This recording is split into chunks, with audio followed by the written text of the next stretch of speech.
Hello everybody, welcome back to the Clintonville Slasher. Happy Wednesday. Let's get the middle of the week started. So, today I'm going to be talking about a horror film that isn't one of my favorites, but it is still a good movie, and that's actually what was on Friday the 13th. For some reason, there was no Jason films on. So, I found this one on TV, which sucks on TV, by the way. But that is 2000's Scream 3. It stars Neve Campbell, David Arquette, Courtney Cox. It was directed by Wes Craven and also has Jenny McCarthy and Patrick Dempsey in it as well. So the movie made $162 million, was released February 4th of 2000. So a little rundown of the film is that we're in the third installment of the Scream franchise, and we have Cotton Weary, and he's driving, and he gets a phone call from the killer, and they're actually in Hollywood at the time. Now, during this time, they're actually, Cotton Weary and some of the other members of a film crew are actually in the middle of making the movie Stab. Stab is the franchise which is in the movie Scream, based upon Gail Weathers' book, The Woodsboro Murders. So, Cotton Weary, I'm going to spoil this. So Cotton Weary gets the first kill, which is pretty amazing. And it kind of draws Sidney out of hiding. So they are all working on Stab 3 at this time. Now, as far as this movie goes, there are a lot of holes I have in this one. For starters, the killer at the very end ends up being Sidney's brother, which is Ronan, which doesn't make any sense to me. And the one of the many reasons is why it doesn't make any sense to me is the fact that it was, if Ronan was the killer, the mastermind behind the entire thing. The biggest plot hole I see in this is when Billy Loomis and Stu Macher are telling Sidney their entire elaborate plan. Why wouldn't Billy be like, oh, by the way, you have a brother? Like that, why? And then why wait until now? Why not just be the third killer and go after Sidney? It doesn't make any sense. It has way too many plot holes in it. There's no feasible sense to be made. When I first saw this movie, though, the parts that actually scare me the most is Sidney's mom in the body bag. Super creepy, very cool, like Wes Craven style, very cool. Give me like PTSD of Nightmare on Elm Street, where Tina, Nancy in the body bag. That shit fucked me up when I was a little kid.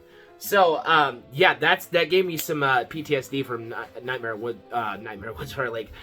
on Elm Street. So, another thing is I love the voice changer. They got all their voices, which is really cool. The kill scenes are pretty great. The acting in it, and I know it's supposed to be that way, but my God, like the actresses that play in it are just terrible, and it just doesn't make any sense that, Sidney's mom was Rena Reynolds and she was, assaulted by all these people, and there's just so much nonsense that is part of this film. I can't stand it. Like it makes no sense. So let's do the fun part and learn some facts about Scream 3.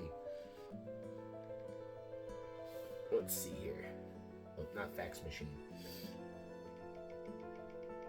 And I just go to just Google facts. There's a lot of great websites you can learn fun facts about Scream. Hang on a second. Sorry, I have fat fingers. Scream 3 fun facts. 15 things you probably didn't know. It's called Short List. Okay, so right here,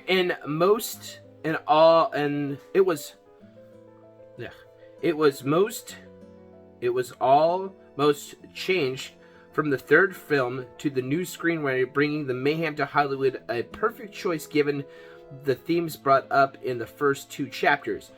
The lead trio all returned through and managed to survive until the end. A miracle, but while you might know the killer now, there's a good chance you might not be aware of these 15 facts. Number 1, Matt Kieser, who played Tom Prince, who played Dewey in Stab 3, returned to Woodsboro, originally wanted to play Billy Loomis in Scream. 2. Neve Campbell was only available for 20 days of the shoot, which explains why she is a smaller character than both Gale and Dewey in the film. Number 3. Cotton Weary's doomed girlfriend Christine was almost played by Christina Carpenter, who tested for the role. That's really cool. Number 4, Kevin Woodson' original idea for Scream 3 was based around the fan club of Woodsboro teen, who had been inspired by the Stab movies to continue the killings, and the idea then being seen in parts Scream 4 and the following. Number 5, there originally going to be 2 killers, with Emily Mortar's character Angelina helping out, but that idea was nixed because there actually only is 1 killer in this movie and not 2. So, which is like the first time they ever did that. Number 6, David Arquette's brother Richard had a small role in the film as a student who asked Gale a question near the start of the film. That's really cool. Number 7, at the time the film broke a record amount of screens it was showing on an opening weekend, a whopping 3,467 if you're interested. Number 8, while we see Randy in the form of a video concerning the rules of the trilogy, we almost saw more of the character despite his death in Scream 2. An idea earlier based on a fan outrage had his family hid him away after the attack in the second movie. Understandably, it was considered but too far-fetched. Number 9. Some of the casting in the film was last minute, to say the least. Patrick Dempsey was cast the day before shooting beginning, while Kelly Rifford as Cotton's girlfriend was hired once shooting already began. Now, one thing I do have to say about this, about Patrick Dempsey, is the fact that I actually thought he was the killer in Scream 3. Which is like, when he, like, points the gun at Sydney and he gives her that smile, I was like, oh man, he's the killer. But it turned out not to be Detective Kincaid, like we thought. Number 10, due to the Columbine murders, there was a point where the filmmakers were told to feature no on-screen violence or blood, but Wes Craven fought against this and won. Sort of. The film used 10 gallons of fake blood compared to 50 the first and 30 the second. Number 11, the classroom where Gale gives a similar seminar in one of the opening scenes was also used in Scream 2 as resent of the Windsor College. 12, Kate Hudson was accidentally cast in Scream 3 in an unconfirmed role, but was replaced prior to shoot. Wildly, the VHS box set, The Desert Blue, lists her in the credits. So, this is just okay, so number 13, we got like 3 more. The house used during the climax of the film was also used in the school in Halloween H2O.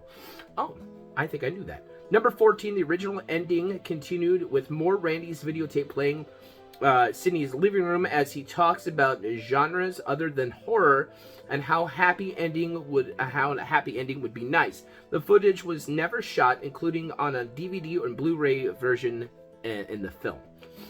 And number 15, the film was originally promoted with a viral site, quite something given the time, which was a fake site in Sunrise Studios.